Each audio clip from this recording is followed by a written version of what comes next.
Thanks so much for tuning in. This is CryptoVatsik. I'd really appreciate it before we get started if you hit that like button to support the channel. I really do appreciate it. And if you do find this really helpful, then don't forget to subscribe so you don't miss out on future updates. As always, this is not financial advice and are my opinions only. All right, let's get into it. All right, today is a very critical educational tutorial on how to use Elliot Wave Theory. I'm sure a lot of you have learned this technique, tried it, and thought it was working, and then eventually gave up on it because it never worked or the market seemed to never follow it perfectly. This video is going to show you how to use it correctly, how to get a correct count with key rules to follow so that you know your count is right, and also some very important guidelines to know so that you can use this strategy effectively. This may seem like a simple trading style, but in fact it can be quite advanced, so make sure you watch this carefully and screenshot if you have to take notes if you want to. All right, let's dive right in. Okay, so before we get into real scenarios to make sense of all this price action, let's first recap the fundamentals of Elliot Wave Theory, because we have to get the first few rules right in order to go further into detail, which we will get into in this video. So as I'm sure you already know, Elliot Wave Theory consists of a 5-wave structure, okay, with 3 impulse waves and 2 corrective waves, waves 2 and 4 being corrective, all the while wave 4 not exceeding wave 1 territory, okay? Where wave 1 is your first impulse wave up off of a downtrend, beginning this 5-wave structure, and wave 3 typically being the longest and most powerful wave, never the shortest, and then wave 5 being the final wave completion of this 5-wave subwave structure, which is obviously just an overall, ends up being a wave 1 of your primary wave 5 structure, okay? So then you'd have your wave 2, and then your next wave 3 up of a major macro primary 5-wave structure.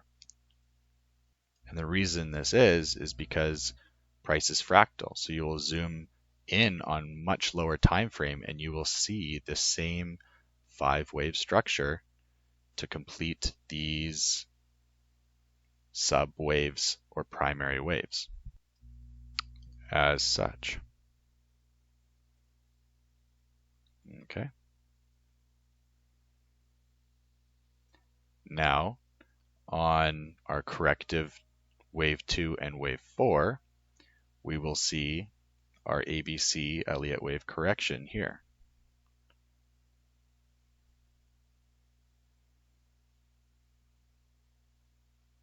Okay, and on wave 4. Okay, I think by now, if you've been learning to trade, you likely know the basic fundamentals of Elliott Wave Theory. So let's get into some closer examples now on the actual price chart and go into more detail with examples and a lot more detail to get advanced at this topic. All right, now let's take a look at this bull trend that we had on Solana, just as an example, and try and make some sense of this, okay? So we got to come down and we got to find that first impulse wave that began this whole move, right? And so we start to zoom in and we start to look and we start to see where those more obvious first waves are. So it looks to me, right at the first glance, you start to see this, right? And you might think, okay, here's your wave 1, 2, 3, 4, and so on. However, this low was breached over here by this low, by a lower low. So that was not our first impulse because with Elliott Wave, we can't have wave 2 coming below wave 1, okay? So what we look for is a previous downtrend, and then we look for a swing breakout where we make a higher high in comparison to the lower highs that we were previously making. And we make a higher high here with a bullish retest, okay? So this marks our first wave 1 impulse. And so we go, okay, here's clearly a wave 1. There's a wave 2, okay, down to this wick. And then clearly there's our wave 3 with our wave 4 to that wick, and then our wave 5 to complete a 5 subwave structure and then a correction.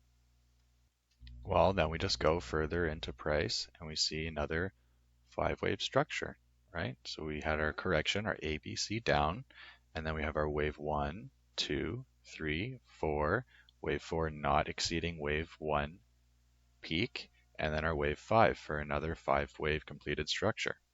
And then again, you guessed it, what do? We have our ABC corrective structure. This is technically more of a running flat ABC corrective structure. We'll get into that in a minute. But then from that end of that correction, we get another 5-wave structure. 1, 2, down to this wick there. Okay, 3, 4, not exceeding 1 territory with a final 5th wave push up. And then what do we see after? Whoa, we see quite the steep correction this time. So what happened here, right? We kept getting these 5-wave structures. Okay, what happened? Well, we just completed a larger 5-wave structure, a 5-wave intermediate structure, right? So these, like I said, these 5 sub-waves, minor waves, make up a wave 1. If you can see that, okay, wave 1, intermediate wave, wave 2, 3, 4, and 5. So we got a correction on this entire 5-wave Elliot wave structure, okay? So this is a macro ABC flat, running flat because C is not below A, running flat correction. So what happens after that? You guessed it. A new 5 minor wave structure begins. Wave 1, 2, 3, 4. It's hard to see, but 3, 4, and 5. With our A, B, C correction down. So now let's zoom out to get a bit of a better, clearer picture here of what's really going on. Okay, so now I've filled in the rest, and I know it's very busy, but basically the thick lines here are your intermediate waves, right? So 1, 2, 3, 4, 5, with the smaller, thinner lines as your minor waves, 1, 2, 3, 4, 5 to make up wave 1, 1, 2, 3, 4, 5 to make up wave 3, 1, 2, 3, 4, 5 to make up wave 5. With your ABC correction down, and then your next major wave 3 of this overall structure is the same thing, right? 1, 2, 3, 4, 5, and then your 5th and final wave, 1, 2, 3, 4, 5, making an overall 5 major structure, like so. 1, 2, 3, 4, 5 primary waves, okay? And I'll take it off the logarithmic chart so you can see it a little differently now, okay? So we had our first major wave 1. You can think of this as like a bull market. Really, it was a full bull market cycle with a mini bear market. Wave, and then wave 2, and then wave 3. The beginning of that next, basically, bull market, right? And then wave 4, and then our wave 5 to cap it off before our bear market really came in. Now, a couple really key things to note here, okay? That wave 1 is coming off of a bear trend, so people still have PTSD from the bear market. So typically wave 2 off of wave 1 does tend to retrace a little bit more than wave 3 will, because by the time wave 3's happened, then the market has realized it's a bull trend, it's a bull market, and they're really buying in. So that's why wave 3 tends to be the longest and strongest. So the rule of thumb is that wave 1 will often retrace a little bit deeper than that wave 3, okay? So you can see here we retraced in wave 1 to further than 50th percentile, whereas wave 3 actually only retraced to the 382 level. And the other key here is that people might think that wave 1 was still a bear market rally, so they started shorting at the peak of wave 1, and then when it breaks that wave 1 peak, their shorts enter their stop losses, and so then they end up buying back, furthering the strength of wave 3. Whereas in wave 5 is really when you need to be careful, because this is when retail gets excited and then they start thinking it's going to go up forever, and then really that's when the real correction is coming.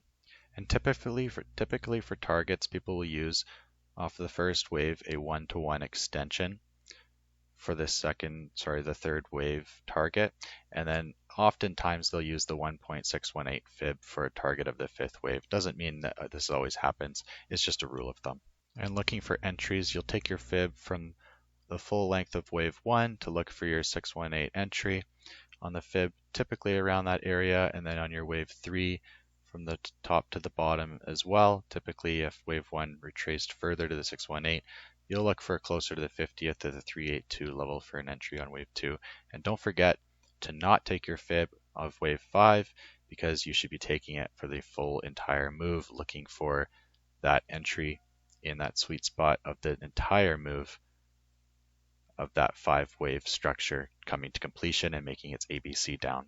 And don't forget, on this ABC down, on the final and 5th wave here, when retail's getting excited, this is when the correction's coming, and you got to have your wave count correct, because this is going to be a bull trap. When you look at wave B, people are going to be shorting here. And you will start to notice other divergences on high time frame in wave 5 and declining volume to give you signs that the correction's coming.